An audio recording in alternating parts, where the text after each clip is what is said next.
Bismillahirrahmanirrahim. Assalamualaikum warahmatullahi wabarakatuh. Perkenalkan, nama saya Okta Ganda Sugita, NIM O1A1171204 kelas A. Pada kesempatan kali ini saya akan mempresentasikan tugas biokimia farmasi dengan judul gangguan enzim pencernaan dan cara mengatasinya.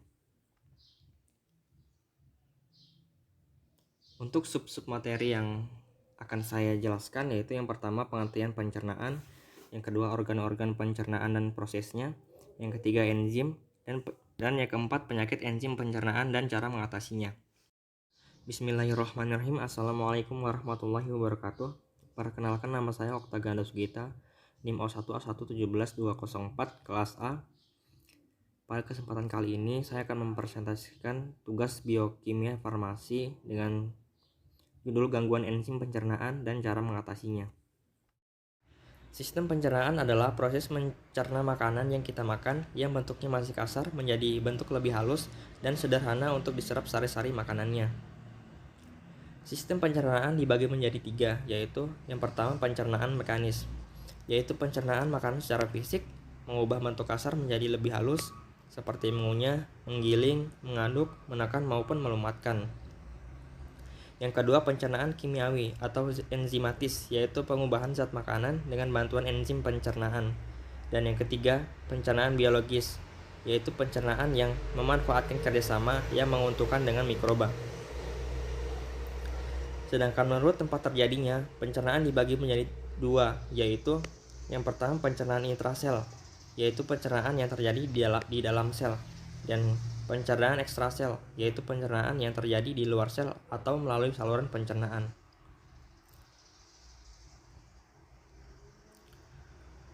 Organ-organ pencernaan dan fungsinya. Organ pencernaan manusia terdiri dari mulut, kerongkongan, hati, lambung, pankreas, usus halus, usus besar, dan anus.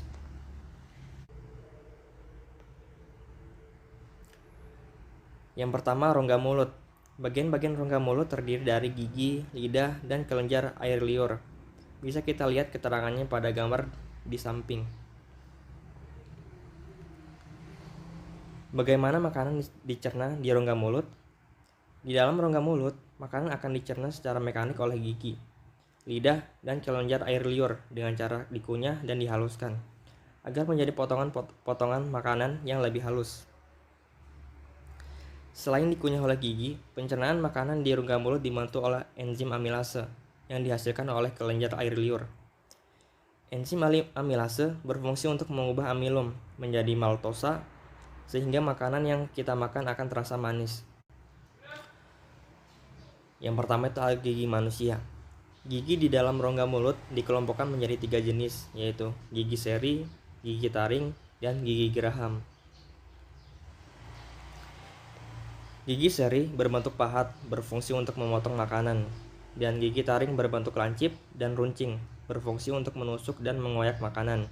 Sedangkan gigi geraham berbentuk rata bergigi, berfungsi untuk mengoyak makanan. Yang kedua itu ada kerongkongan atau esofagus. Setelah dari rongga mulut, makanan akan dimasukkan ke kerongkongan. Di kerongkongan, makanan akan didorong ke lambung oleh kerongkongan melalui gerak peristaltik. Gerak peristaltik adalah gerak mendorong makanan dari kerongkongan ke lambung. Di dinding kerongkongan atau esofagus ini terdiri dari tiga lapisan. Yang pertama, tunika mukosa yang menghasilkan mukus atau lendir. Dan yang kedua, tunika submukosa, terdapat jaringan ikat, kolagen, dan elastis, ujung kapiler darah, dan ujung saraf. Dan yang ketiga, tunika muscularis yang mengandung otot polos dan jaringan ikat. Hepar merupakan kelenjar pencernaan yang terbesar dalam tubuh dengan berat sekitar 2 kg dan berwarna kemerahan. Terletak di dalam rongga perut sebelah kanan dan di bawah sekat rongga dada. Hati menghasilkan cairan empedu yang ditampung dalam kantung empedu. Setiap hari, vesika valea menghasilkan 0,5 liter cairan empedu. Kandungan empedu meliputi garam folat yang berfungsi mengaktifkan lipase pankreas, menurunkan tekanan permukaan butir-butir lemak sehingga dapat diemulsikan dalam pencernaan, bersenyawa dengan asam lemak membentuk senyawa yang mudah larut dalam air dan mudah diserap. Dan kedua, natrium karbonat berfungsi mengatur keasaman empedu sehingga membuat pH empedu menjadi 7,1 sampai 8,5. Dan yang ketiga, kolesterol merupakan lemak netral yang memiliki daya larut sangat kecil dalam air, merupakan prekursor dari aktivitas steroid seperti vitamin dan hormon. Empedu menghasilkan zat warna empedu dan garam empedu. Yang keempat, lambung. Pada lambung, makanan dicerna secara mekanik dan kimiawi. Pencernaan makanan secara mekanik dilakukan oleh otot-otot lambung yang berkontraksi, melakukan gerakan meremas dan menggiling makanan hingga menjadi bentuk yang lunak seperti bubur makanan. Yang kedua, pencernaan secara kimia. Pada lambung dibantu oleh enzim-enzim pencernaan yang dihasilkan oleh lambung atau getah lambung. Dan yang keempat, lambung. Pada lambung, makanan dicerna secara mekanik dan kimiawi. Pencernaan makanan secara mekanik dilakukan oleh otot-otot lambung yang berkontraksi, melakukan gerakan meremas, menggiling makanan hingga menjadi bentuk yang lunak seperti bubur makanan. Dan yang kedua, pencernaan secara kimiawi pada lambung dibantu oleh enzim-enzim pencernaan yang dihasilkan oleh lambung atau getah lambung. Yang kelima, pankreas.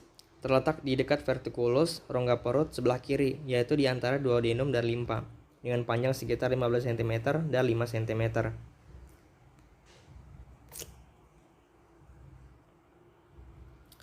Yang kelima, pankreas. Terletak dekat vertikulus rongga perut sebelah kiri, yaitu di antara duodenum dan limpa, dengan panjang sekitar 15 cm dan lebar sekitar 5 cm. Kelenjar pankreas menghasilkan hormon insulin yang berfungsi untuk mengatur atau menurunkan kadar gula dalam darah. Dan yang kedua, berfungsi untuk menghasilkan getah pankreas yang banyak mengandung enzim.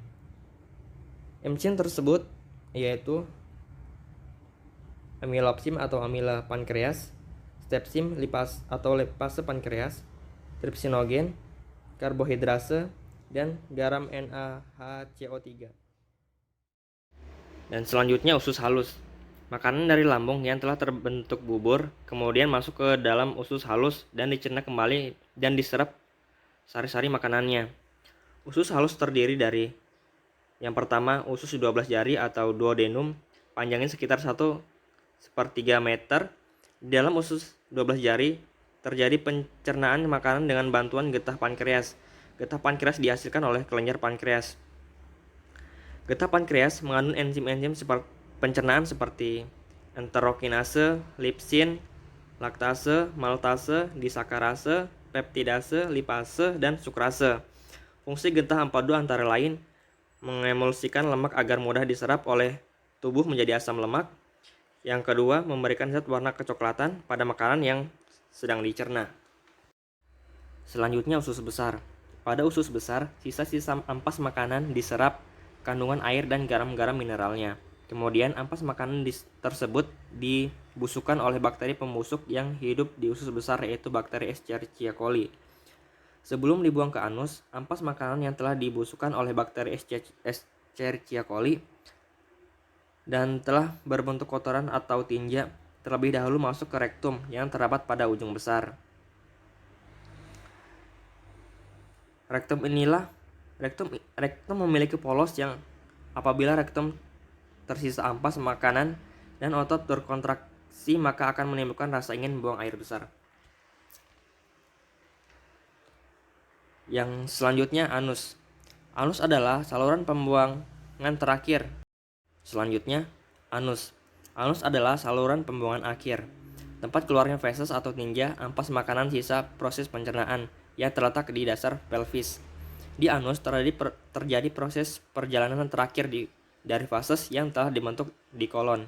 Proses pengeluaran fases melalui anus disebut defekasi. Selanjutnya, penyakit gangguan enzim pencernaan dan cara pengatasannya. Penyakit yang sering muncul pada gangguan enzim adalah gastritis. Gastritis atau secara umum dikenal dengan istilah sakit mah atau ulu hati, ialah peradangan pada dinding lambung terutama pada selaput lendir lambung. Gastritis merupakan gangguan yang paling sering ditemui di klinik karena diagnosisnya hanya berdasarkan gejala klinis. Penyakit ini sering dijumpai dan timbul secara mendadak, biasanya ditandai dengan rasa mual dan muntah, rasa nyeri, pendarahan, rasa lemah, nafsu makan menurun, atau sakit kepala.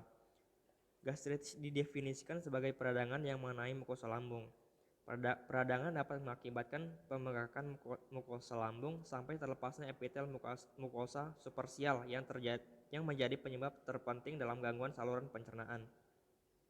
Pelepasan epitel akan merangsang timbulnya proses inflamasi pada lambung. Pembagian klinis gastritis secara garis besar dibagi menjadi dua jenis, yaitu gastritis akut dan gastritis kronis. Gastritis akut merupakan kelainan klinis akut yang jelas penyebabnya dengan tanda dan gejala yang khas. Biasanya ditemukan inflamasi akut. Gastritis kronis merupakan penyakit penyebab yang tidak jelas, secara sering bersifat multifaktor dengan perjalanan klinis yang bervariasi. Selanjutnya faktor penyebab gastritis. Gastritis dapat disebabkan oleh beberapa hal seperti karena infeksi Helicobacter pylori, kebiasaan makan makanan yang pedas, asam, minuman iritatif seperti soda, serta konsumsi kopi, alkohol, stres emosional, obat-obatan seperti NSAID, penurun kadar enzim lipase di lambung, dan juga dapat disebabkan oleh imunitas. Selanjutnya pengobatan penyakit gastritis. Tujuan utama dalam pengobatan gastritis adalah menghilangkan nyeri, menghilangkan inflamasi, dan mencegah terjadinya ulkus lambung dan komplikasi. Berdasarkan patofisiologisnya, terapi farmakologi gratis di gastritis ditujukan untuk menekan faktor agresif dan memperkuat faktor defensif. Sampai saat ini, pengobatan ditujukan untuk mengurangi asam lambung, yakni dengan cara menetralkan asam lambung dan mengurangi sekresi asam lambung. Selain itu, pengobatan gastritis juga dilakukan dengan memperkuat mekanisme defensif mukosa lambung dengan obat-obat sitoproteksi. Dalam pengobatan gastritis biasanya digunakan terapi tunggal, namun ada beberapa yang menggunakan terapi kombinasi dua jenis obat. Biasanya obat yang digunakan dalam terapi kombinasi diberikan berdasarkan derajat gastritisnya sehingga tingkat penyembuhannya meningkat. Salah satu gangguan kombinasi yang sering digunakan yaitu ranitidin dan sukralfat. Kombinasi ranitidin dengan sukralfat memberikan efek terapi yang baik dalam pengobatan gastritis, di mana ranitidin berperan dalam mengurangi faktor agresif dengan cara menghambat histamin pada reseptor H2 sel parietal sehingga sel parietal tidak terangsang mengeluarkan asam lambung.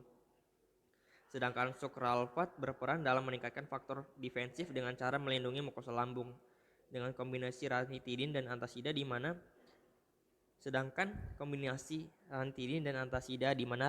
antasida berperan dalam menetralkan asam lambung sehingga dapat mengurangi keluhan nyeri yang dialami pada pasien.